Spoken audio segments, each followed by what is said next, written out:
અમને બાતમી મળી હતી કે અલગ અલગ જગ્યાએથી લક્ઝરી ગાડીમાં પનીરનો જથ્થો બીજા રાજ્યોમાંથી અમદાવાદ શહેરમાં આવે છે. તો તેને આધારે કોર્પોરેશને વહેલી સવારે વોચ ગોઠવેલી હતી અને અરુણાચલ પ્રદેશના સિમ્બલ સાથે 2 લક્ઝરી વાન મણિનગરમાં દેવકી ગાર્ડન પાસે જે પાર્કિંગ છે ત્યાં જોવા મળેલી અને બાતમીના આધારે જે અમને માહિતી મળી કે એમાં પનીરનો જથ્થો સેલ કરવા માટે આવે છે તે સાચું જણાય. ત્યારબાદ વધુ તપાસ કરતા ત્યારે તેમાંથી પનીરનો જથ્થો મળેલ અને એ પનીરનો જથ્થો લો ફેટ પનીર તરીકે અહીંયા વેચાણ માટે આવ્યું હતું અને જે લોકો અહીંયા ખરીદવા આવ્યા હતા એમાં મણિનગરના એક ઈસમ હતા અને એક નરોડાના ઈસમ હતા જે ખરીદી માટે આવ્યા હતા. એમને અંદાજિત 240 રૂપિયા કિલોના ભાવે લક્ઝરીવાળા દ્વારા પનીર લો ફેટ પનીરના નામનું પનીર આપવામાં આવતું હતું અને MRP એમાં લખેલી હતી 400 રૂપિયા અને 450 રૂપિયા. એટલે અને આ જથ્થોનું મેન્યુફેક્ચરિંગ યુનિટ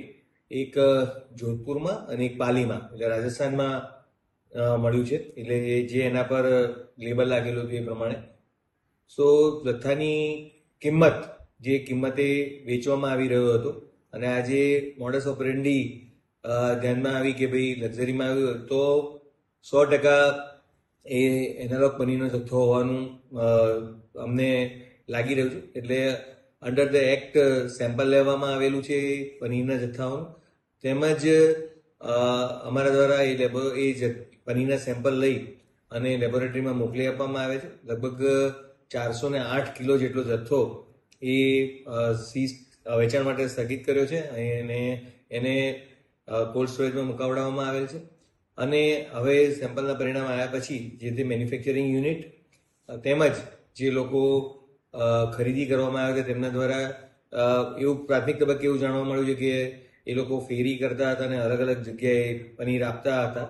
તો એની ડિટેલ મેળવવાની કાર્યવાહી હાલમાં ચાલુ છે કે કઈ કઈ જગ્યાએ આપતા હતા અને જે ધારાધોરણો અનુસાર એમાં કાર્યવાહી કરવામાં આવશે અને જો કોઈ આ પ્રકારે જાણમાં આવશે તો આગામી સમયમાં પણ તેમની વિરુદ્ધમાં કડક કાર્યવાહી કરવામાં આવશે.